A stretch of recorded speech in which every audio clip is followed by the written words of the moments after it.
and it shut me off. Okay.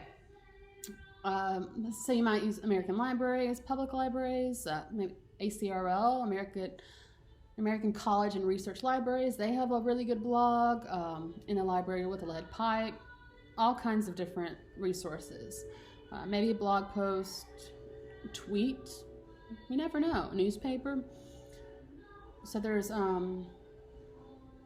there's lots of different resources out there, and in the Purdue OWL, it is really great. It breaks it down. It's like, this is an example of how you do a citation for a book. So basically, you just mimic it, and that's just what you just learn how to do it over time. So this course is kind of introducing you to APA. You don't need to be an expert in APA. I'm constantly learning APA now that they changed it with the 7. But so you do need 20 references, 2 peer-reviewed. I'm not using a lot of hand gestures, jazz hands. So 20 references in total. Now the thing about this assignment is you may find later on, because these things happen, you may want to change your topic. You may want to make adjustments to your outline. You may want to switch out references. Maybe if you change your topic, a few of the references that you had don't particularly pertain to what you're researching. That's completely fine. This is gonna be an evolving thing. It's what is it? What's the fancy? Not fancy, but it's a constantly in motion. It's not static. So by the end, when you turn your final paper, it may look really different from what you turn in on the 20th. So I want you all to know that. But you still, the final paper, you will need 20 references. And 2 peer-reviewed, remember. Or you can use more peer-reviewed if you would like. That's completely fine. Might be a little bit easier, honestly. So I'm looking forward to seeing what you all are going to write about. I learned so much from what you all dig into, because a lot of it's stuff that I'm not familiar with, or some of it I am familiar with. I just learned something new. Yes, so I just wanted to settle everybody's nerves about APA. I just got a sense that people were a little overwhelmed by it. It's okay. This is grad school papers, though. Those are overwhelming things. Let's see. So the next assignment is do the 20th.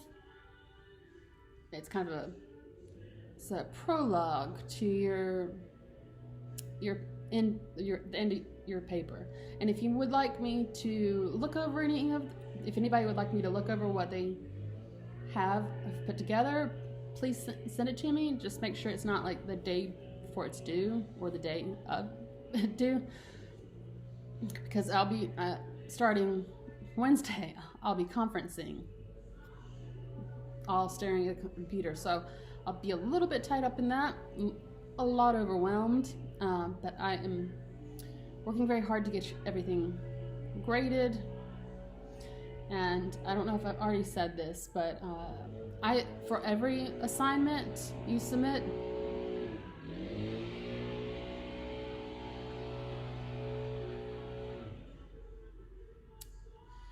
this wasn't there in the beginning, or it wasn't this loud.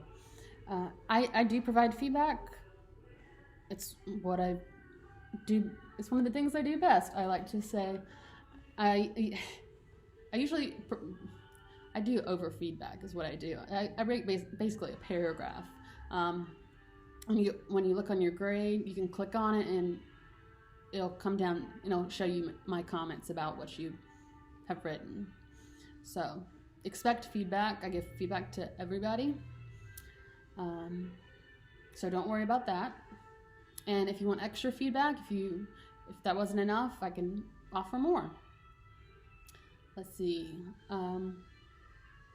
anything else? I hope you all are doing well out there. I know it's a difficult time. Make sure to breathe.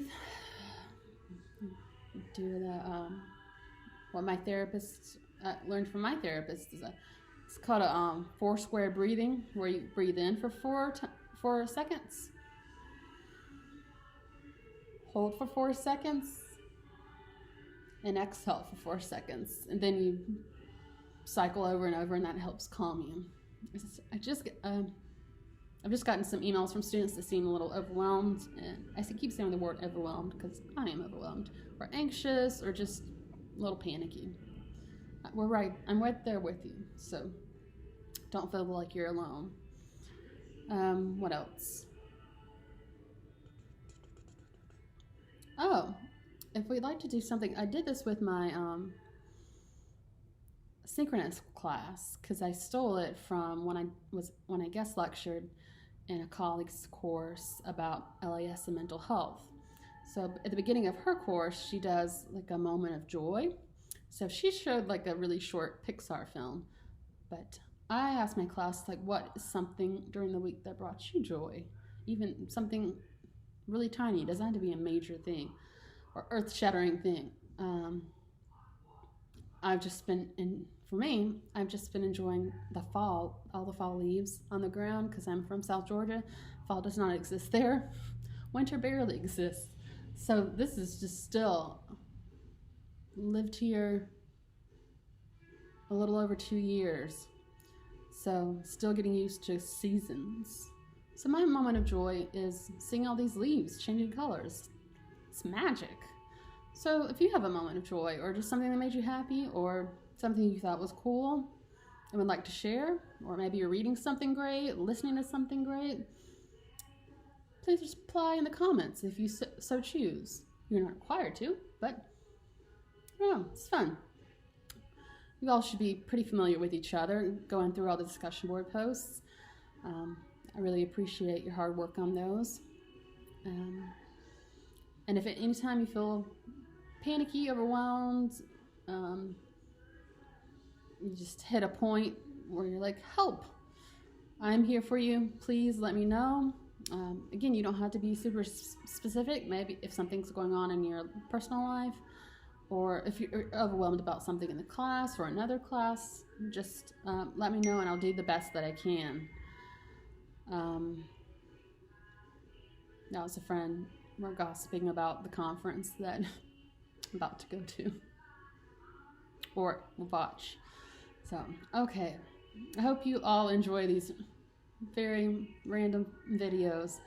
I just want you to know that I'm here for you. I wanted to make sure I covered the assignment, and that mostly that I'm here for you. And please reach out. It's everybody knows this. It's hard out there, but we can make it through. I have faith in us. And my cat's asleep, being good right now in my lap. I hope you have a little critter that's asleep in your lap, or wherever, whenever you watch this video. So I will say gossip, academic gossip. So juicy. Okay, please take care of yourself and take care of others. Remember how important you are. And I will talk to you next week.